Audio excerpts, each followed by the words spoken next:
In light of the budgetary shortfalls caused by COVID-19, what are the most effective legislative approaches to expediting economic recovery in the district that you're representing? Well, thank you for the question. We did a couple of things. Of course, we were getting ready to do our budget just before the COVID hit, so we had to do a number of changes. We were already allocating, I believe, $105 million to our local governments across the state.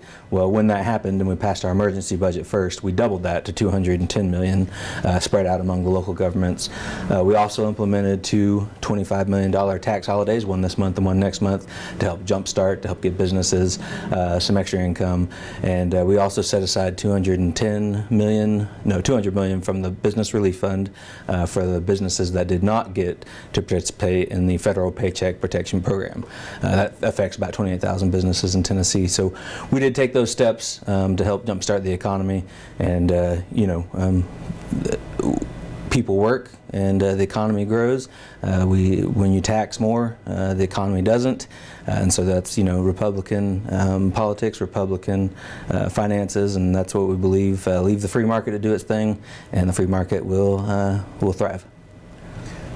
What as an incumbent would you point to as a successful piece of legislation that you've gotten passed that helps constituents in your district? Without a question, the Heartbeat Bill. The unborn constituents, the Heartbeat Bill will save over 4,000 babies a year.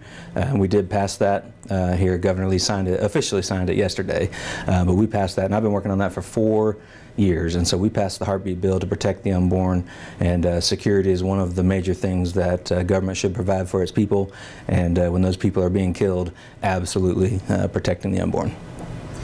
What's the most important legislative agenda you can pursue to guarantee all children in your district full access to the best possible education?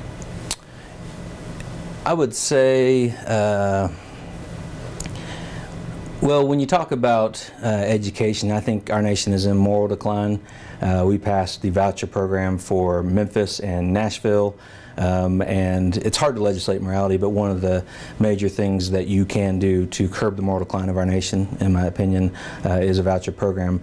But I also passed this year House Bill 38. The Senate didn't take it up, but because of the COVID, they didn't pass a whole lot of stuff.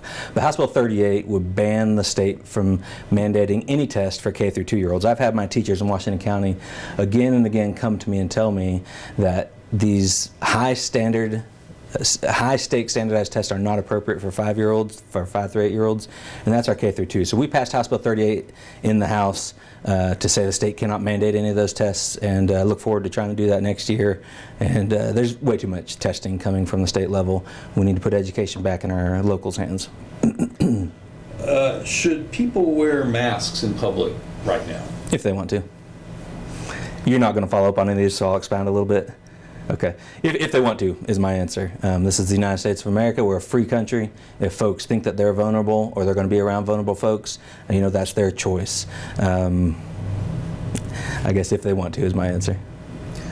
Do you support any extensions of state unemployment benefits, not federal, and or increases in Tennessee's weekly unemployment benefit amount so that the extensions would be longer period of time during the economic crisis that's associated with COVID-19?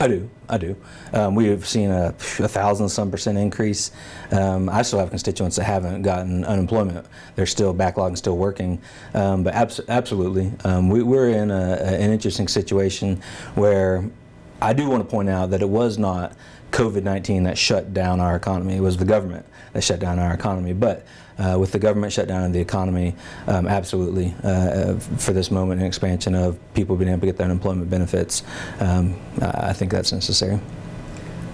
The governor very recently announced he's supporting a law enforcement reform partnership and task force. Do you believe a closer look at Tennessee's law enforcement agencies is warranted?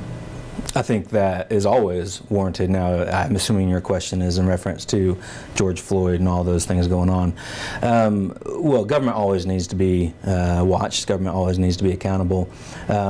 our law enforcement officers are professionals. Here in Washington County, we don't have those instances. Folks need to appreciate our law enforcement. I hope they do. I know that a lot of my constituents do. They showed that appreciation through the Law Enforcement Appreciation Picnic, and I've had conversations with a ton of them, and also with our law enforcement, some of our deputies. You know, we don't have those problems here, and so government always needs to be accountable. And so yes, the answer to your question is yes. But we need to here in Northeast Tennessee, we do appreciate our law enforcement, and we're going to keep it that way. Do you believe systemic racism exists in America? What is your opinion about the protests and counter-protests that have occurred around the area? And is there anything a state legislator can do as a leader to improve these situations? There are racists in America, and you know, whatever organization it is, I think most organizations, I mean, you can have a racist in that organization, but folks tend to look at one person in a group. Christianity would be one of those examples. They tend to look at one person in a group and judge the entire group by one person. And so regardless in the George Floyd instance of, forget the race, when one man puts his knee on the neck of another man and kills him, that's wrong. Forget the color of anybody's skin. When you kill another man, that's wrong.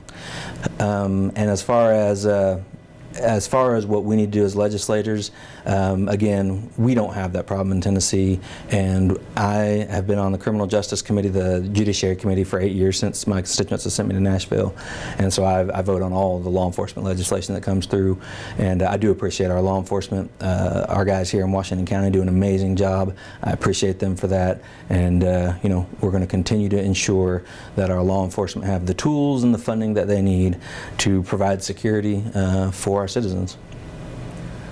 Do you support a regional economic development effort that could involve merger of networks in Sullivan County and NetRep in Washington, Carter, Unicoi, and possibly even some chambers of commerce in the Tri-Cities? And if so, what role might the state legislature take in that?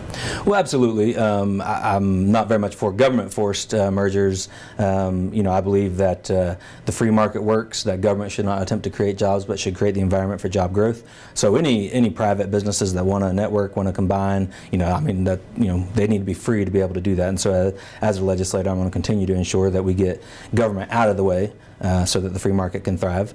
Make sure that if there is any red tape, that we repeal those laws that are putting red tape on our businesses. And what was the second part of the question? What role should a legislator take? Okay, I guess I answered that one. Yeah. Okay. Was passing a resolution criticizing the news media and dismissing their coverage of the pandemic versus coverage later of protests a constructive use of time during the special session on the budget? Absolutely, 100%. My constituents let me know that they're sick and tired of elitists in the media denigrating them, and the sensationalization of the COVID pandemic is obvious when the New York Times posts in April that 2.2 million Americans are going to die. Absolutely, my constituents are sick and tired of it, and it was a good use of time, because not only did I do that, but I also passed the heartbeat bill, and I get the emails from the people on the left who say, oh, you're wasting your time. Well, no, I don't think I am. I'm speaking for my constituents, and honestly, my constituents and a lot of Republicans across the country are tired of Republicans who don't stand up and fight. They're tired of Republicans who just look the other way and don't fight. And so that's something that I did for my constituents, and gave the opportunity for the other 99 members of the House to be able to speak for their constituents. And I don't remember all the numbers, but all the Republicans, I'm pretty sure all the Republicans that were there voted for that legislation. So I gave them an opportunity to speak for their constituents. And it's not just about legislation. I've heard this argument before when I made the Barrett 50 cal the official state rifle. It's not just all legislation, but to say that I'm wasting my time is wrong, because look at the heartbeat bill, look what we got done with annexation, and look at me and tell me that I'm wasting my time in Nashville. No, there are thousands of babies who would beg to differ that will live because of the heartbeat bill. There's thousands of people who, when the city comes to annex their property or their farms, will be able to vote on that. And so those people won't say that I'm ineffective and that I'm wasting my time. Last question. Yes, sir.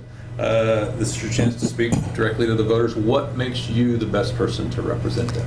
I have the experience, and I have the knowledge, the leadership to be able to get us out of what's going on with the government shutdown on our economy. It's very important. We're living at a very important time in our country when we're just seeing crazy things go on, mostly outside of Tennessee, mostly outside of the Appalachian Mountains, but things that I never dreamed we'd see. But what we do now will affect our children and our grandchildren, and we need people who have experience. We need people who know what they're doing in Nashville, people who are effective, such as passing the annexation legislation, which I was told my very first year would never happen. Tennessee had been trying to do that for 40 years. I was told I can't get it done, but 15 months later we passed the annexation legislation. The heartbeat bill, which I worked very hard on for 4 years. We need effective, experienced leadership in Nashville to be able to protect the freedoms, prosperity, and security of the people of Washington County. Micah Van Huss, thank you for coming in and visiting with us this morning. Yes, sir. I hope you have a good rest of your day.